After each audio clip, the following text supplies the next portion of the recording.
This is a BBC podcast. You can get all our podcasts and our terms of use at bbcworldservice.com/podcasts. In Thailand, more than 90% of the population is Buddhist. But these are testing times for devotees. I'm Linda Presley, and this is Assignment on the BBC World Service. Well, past a temple dog asleep on the marble floor, and we're in the Great Pagoda at Wat Pat Nam, completed in 2012. It's 80 metres tall, and its apex is covered with 100 kilograms of gold. And on the ground floor where we're walking, there's an exhibition of some of the beautiful things that have been donated to the temple. There are clocks and furniture and carvings and antiques. And in one corner, there are 3 very lovely Mercedes cars. And one you see here in the middle is the cabriolet from 1958, and it's being investigated that it was imported without paying tax. This is an accusation against the temple and Somdet Chuang. And of course, Somdet Chuang, who's the abbot here, is the principal contender to take over the Sangha, which is the main administrative body that rules over monks and temples here. And so while this investigation is going on, no appointment's going to be made. No, not yet. Not until this case is resolved. It's a very lovely car, isn't it? Yes, indeed. It's a convertible, a cream colour, and it's been polished to within an inch of its life.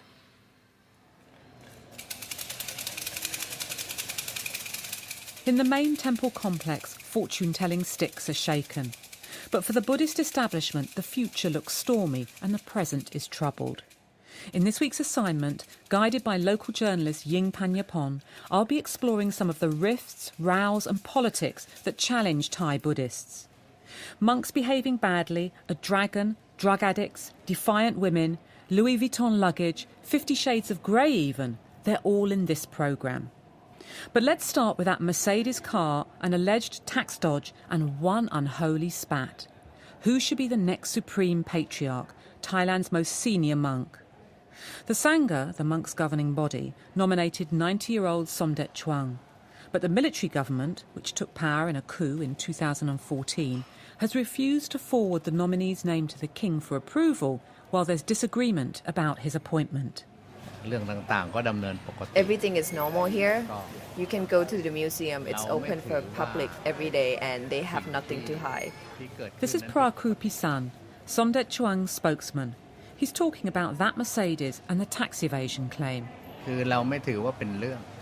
this temple, they don't think there's a case here, but other people are making this a big case.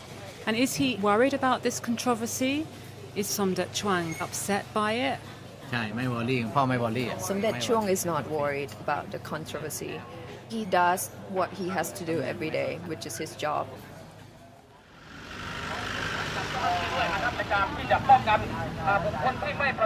Somdet Chuang may be sanguine, but his supporters aren't.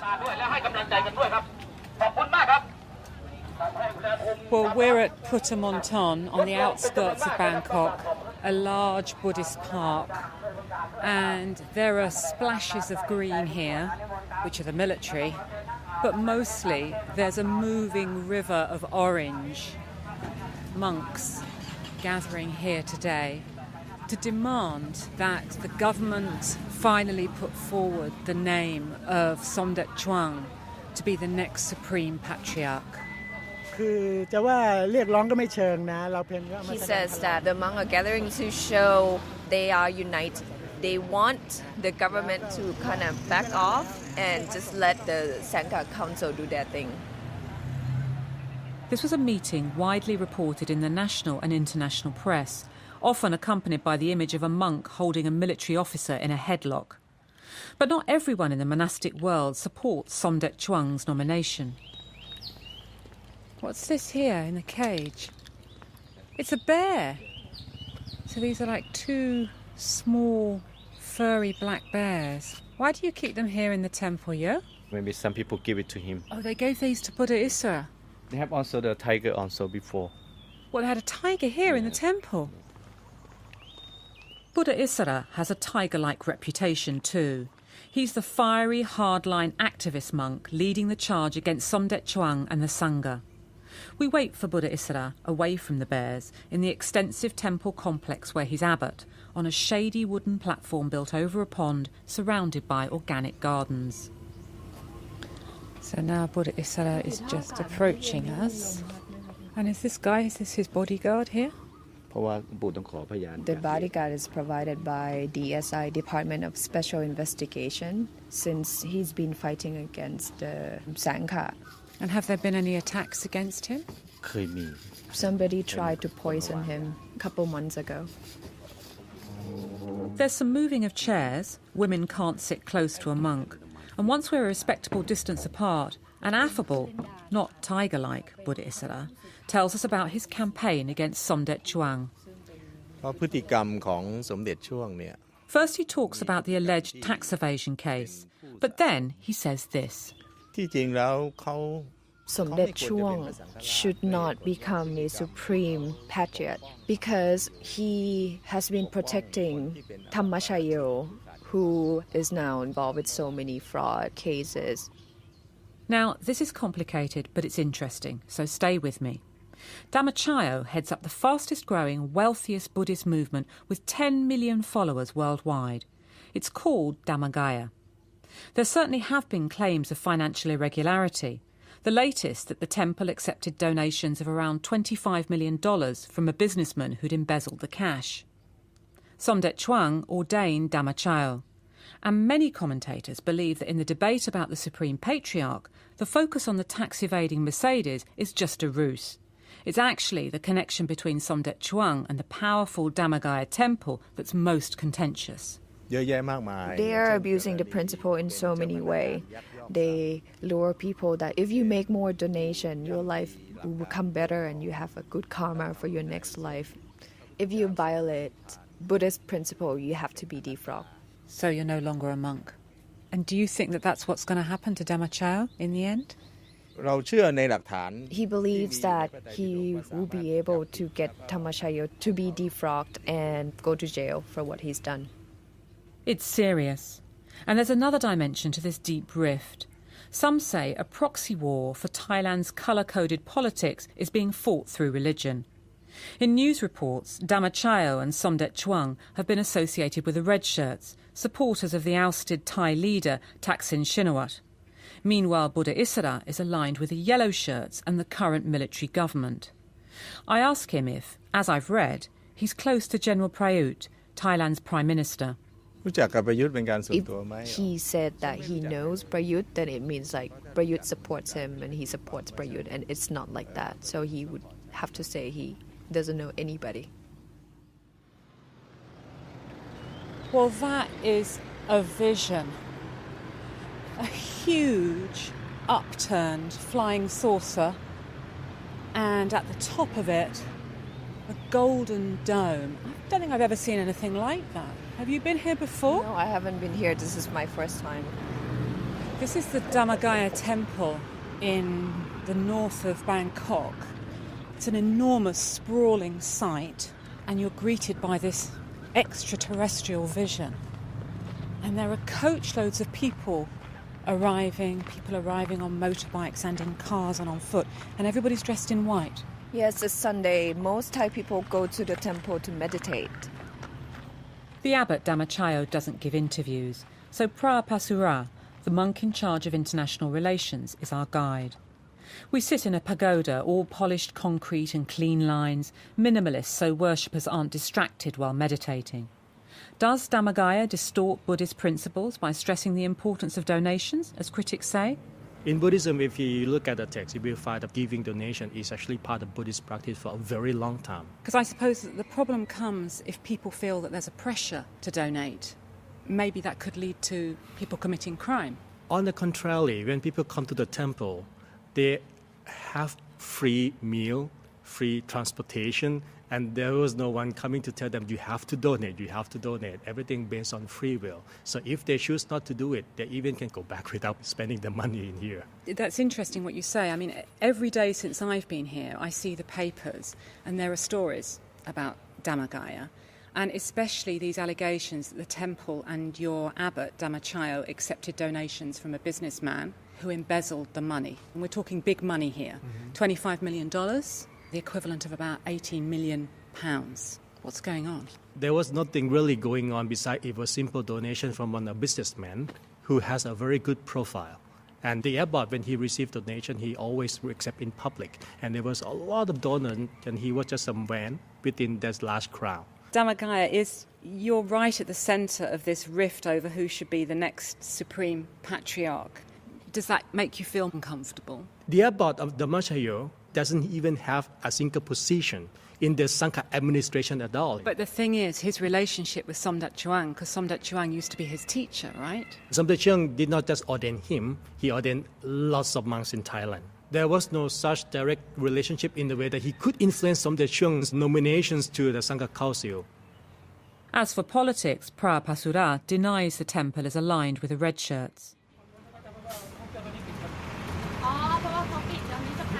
We take a tour of the 1,000-acre site in an open-sided bus. There's a meditation stadium large enough to seat 1 million devotees. There are offices, kitchens, a clinic and monks' quarters to accommodate the hundreds who live here. Do you have a library here? We do have a library. And are you allowed to read non-Buddhist texts? Of course, we are allowed to have the external knowledge, as long as we don't read the 50 Shades of Grey. But reading 50 Shades of Grey doesn't really rate on the scale for monastic offences in Thailand.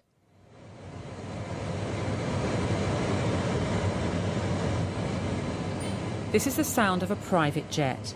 On board is a monk who looks into the video camera through designer sunglasses. His Louis Vuitton luggage sits casually on the seat next to him. This is Nain Kam, more commonly known as jet-setting monk. Nain Kam is believed to have amassed a fortune of some £20 million. He was charged with money laundering and fraud, but fled the country. Nain Kam's alleged offending puts him at the top of a very long list of misbehaving monks who've made the headlines for a litany of crimes, from murder through to wildlife trafficking. So if, in Thailand, you get wind of monks behaving badly, who are you going to call? Monk Buster, the Bangkok lawyer who's made it his business to go after them. Song Kang is flicking through his phone and all the different cases that he's fought. He's wearing an awful lot of jewellery. He's got a huge gold ring, which is a dragon's head. Ah, here we are. This picture is when, after he filed complaint with the police about jet-setting monk. Yeah, that's him. So where is he now? They believe that he is in the States, in California. And you've handled a lot of cases where monks have been involved in sex crime. There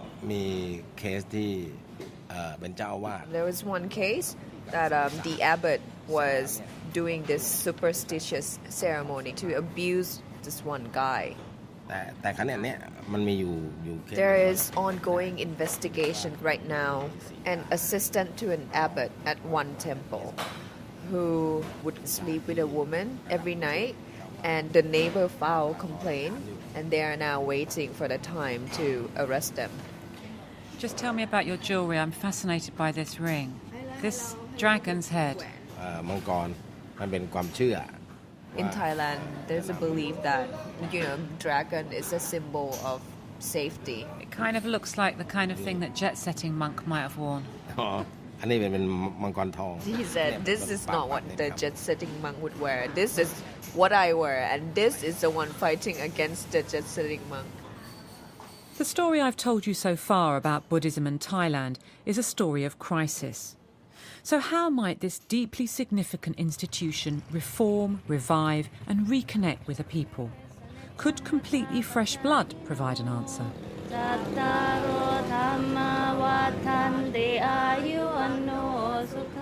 People here kneeling on the sides of the streets, ready with their donations.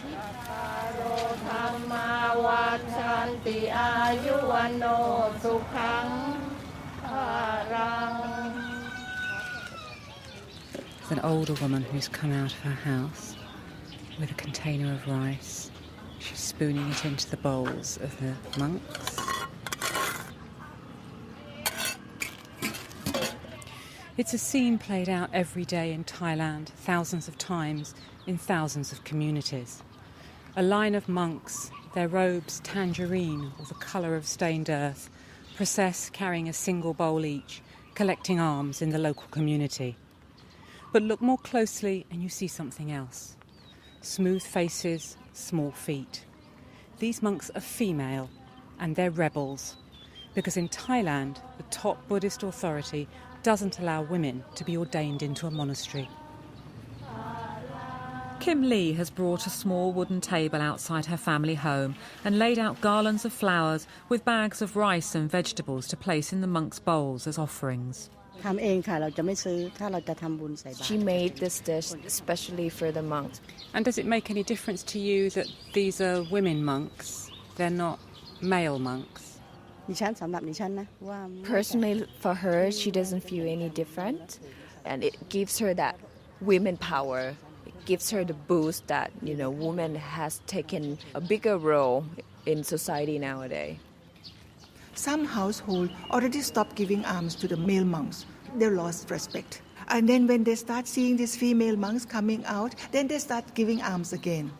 In the whole country, Linda, you have something like more than 100 fully ordained female monks. But you have something like 300,000 fully ordained male monks. Yes. When I was ordained in the year 2001, I was the only one female novice. Meet the Venerable Dhammananda, a tiny 72-year-old former academic and TV presenter. In 2003, she travelled to Sri Lanka, where women monks are accepted, and returned home the first Thai woman in the Theravada Buddhist tradition to become fully ordained. I didn't think that it was anything great, I was just doing my duty. I was just keeping the heritage that the Buddha gave us. But to look back, unless there was that one woman who walked ahead, the movement will not have started.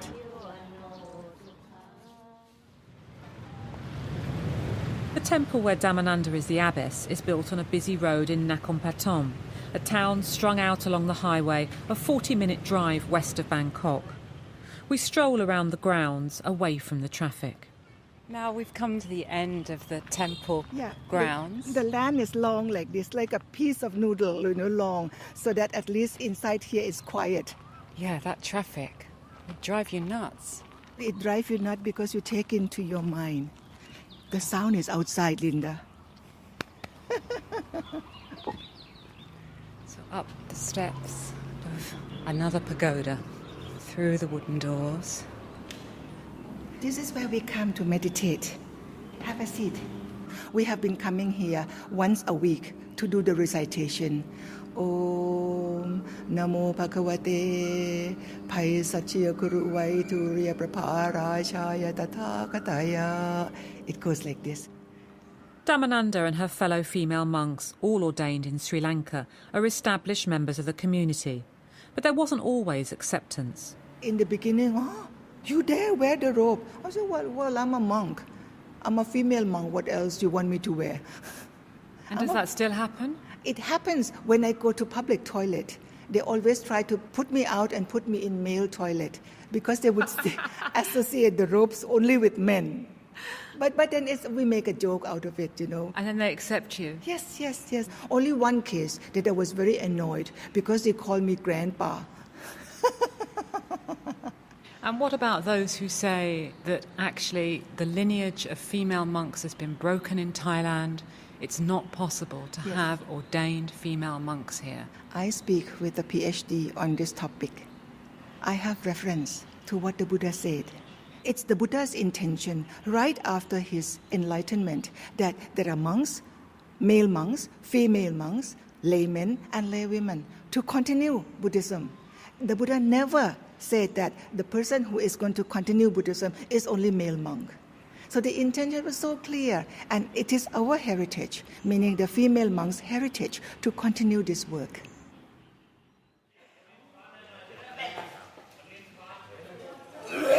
Well, this is probably not what you expected to hear in a programme about Buddhism in Thailand. It's the sound of people being very, very sick. We're at Wat Tam Krabok, a temple 2 hours drive northeast out of Bangkok. And those you can hear vomiting are all addicts who have come here to get clean. This may be one of the harshest programmes of addiction treatment in the world. But the reason we're here is because the whole regime was designed by a woman who believed herself to be a monk and who was treated as a monk.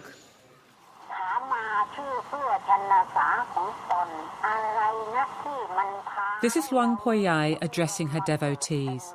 Her title means Respected Founder Father. She was first a white-clad Buddhist nun, a Mai Chi, but by the time she founded the temple in 1957 with her 2 nephews, she wore monk's robes. Luang Poyai was an expert herbalist, and addicts who come to the temple are still treated with a herbal preparation made to her recipe. It's this that forces them to purge.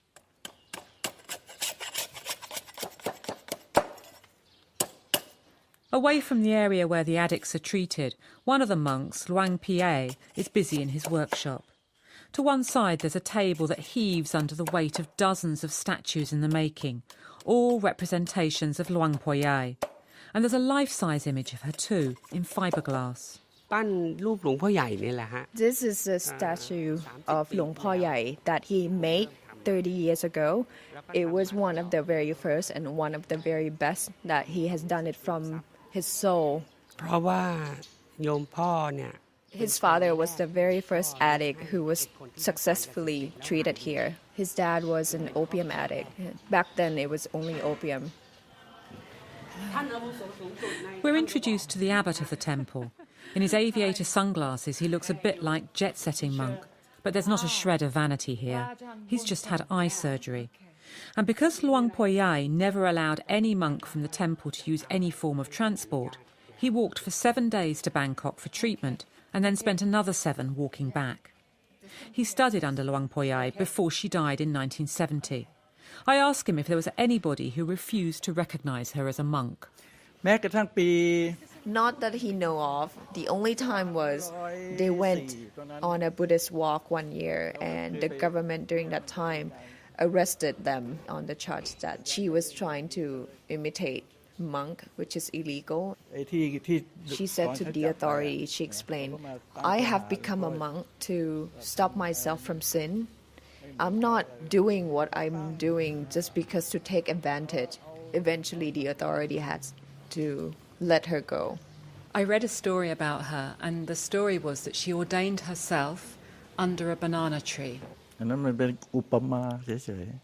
He says the story about the banana tree is not true. What happened with Luang Poyai was one day she understood the truth and then she changed herself right away and there was no formal ordination.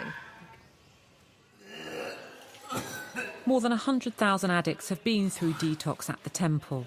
Paul, an Australian of Thai origin, is on day 4 of the punishing regime. Oh, it's good, yes, feeling good, feeling better. You were very, very sick. Nah, not really. It's just like vomiting. And so what was your problem? What kind of addict were you? Crystal meth. Crystal meth? Yeah.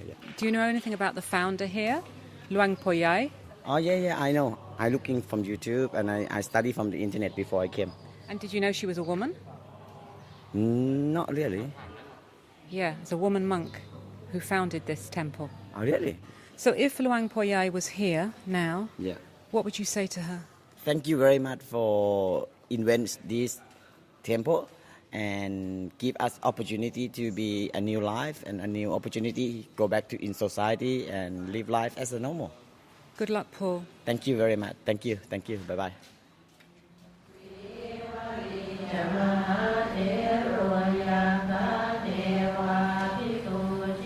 In Nakhon Pathom, Dhammananda sits serenely at the head of her community. Although the days here are punctuated by meditation and stillness, there's work too. The female monks run workshops in prisons, and the temple hosts events and retreats, welcoming members of the public who attend services or come seeking help. For the monks, it's a simple, spare, intensely regulated life. We've heard about some of their male counterparts accused of seriously violating the rules. What about the women here? Sometimes, they spend too much time on mobile phone, or one of them that we had to ask to leave, always watching movies.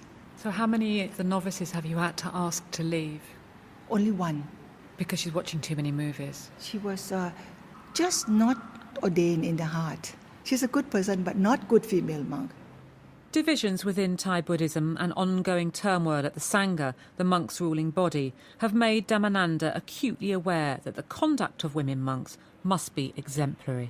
The Sangha should give us spiritual guidance, but now the Sangha itself is going through crisis. So people are lost. They cannot trust the monks because the monks have not settled among themselves, So that's why it is even more important that we, coming in as female monks, that we have to come in with quality so that people, when they have problems, at least they can come and seek for advice, guiding them to the proper teaching of the Buddha. The Sangha doesn't allow the ordination of women in Thailand, but that doesn't distract Dhammananda from one of her goals. Let me show you something very important. You see that stone mark? It signifies that this building is consecrated. So if you want to perform ordination, you perform the ordination in that building. And are you thinking about doing a full ordination here? Very much so, very much so. But there are a lot of challenges, no? Yes. So do you think you'll live to see the day that there's an ordination here of women monks? Definitely. Definitely. If not in this lifetime, I will come back. That's all from Assignment in Thailand. I'm Linda Presley. Do join us again next week. Thanks for listening to this podcast from the BBC World Service. If you enjoyed this programme, there are lots more to choose from on the Assignment website. And its apex is covered with 100 kilograms of gold. And on the ground floor where we're walking, there's an exhibition of some of the beautiful things that have been donated to the temple. There are clocks and furniture and carvings and antiques.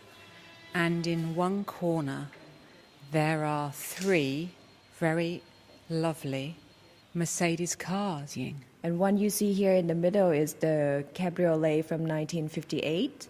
And it's being investigated that it was imported. The monks' governing body nominated 90-year-old Somdet Chuang. But the military government, which took power in a coup in 2014, has refused to forward the nominee's name to the king for approval while there's disagreement about his appointment. Everything is normal here. You can go to the museum. It's open for public every day and they have nothing to hide. This is Prakru Pisan, Somdet Chuang's spokesman. He's talking about that Mercedes and the tax evasion claim. At this temple, they don't think there's a case here, but other people without paying tax. This is an accusation against the temple and Somdet Chuang. And of course, Somdet Chuang, who's the abbot here, is the principal contender to take over the Sangha, which is the main administrative body that rules over monks and temples here. And so while this investigation is going on, no appointment's going to be made. No, not yet. Not until this case is resolved. It's a very lovely car, isn't it? Yes, indeed. It's a convertible, a cream colour, and it's been polished to within an inch of its life.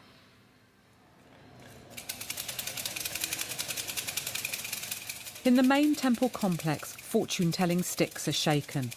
But for the Buddhist establishment, the future looks stormy and the present is troubled. In this week's assignment, guided by local journalist Ying Panyapon, I'll be exploring some of the rifts, rows and politics that challenge Thai Buddhists. Monks behaving badly, a dragon, drug addicts, defiant women, Louis Vuitton luggage, 50 Shades of Grey even, they're all in this programme. But let's start with that Mercedes car, an alleged tax dodge and one unholy spat. Who should be the next supreme patriarch, Thailand's most senior monk? The Sangha. This is a BBC podcast. You can get all our podcasts and our terms of use at bbcworldservice.com/podcasts. In Thailand, more than 90% of the population is Buddhist. But these are testing times for devotees. I'm Linda Presley, and this is Assignment on the BBC World Service. Well, past a temple dog asleep on a marble floor, and we're in the Great Pagoda at Wat Phak Nam, completed in 2012. It's 80 metres tall.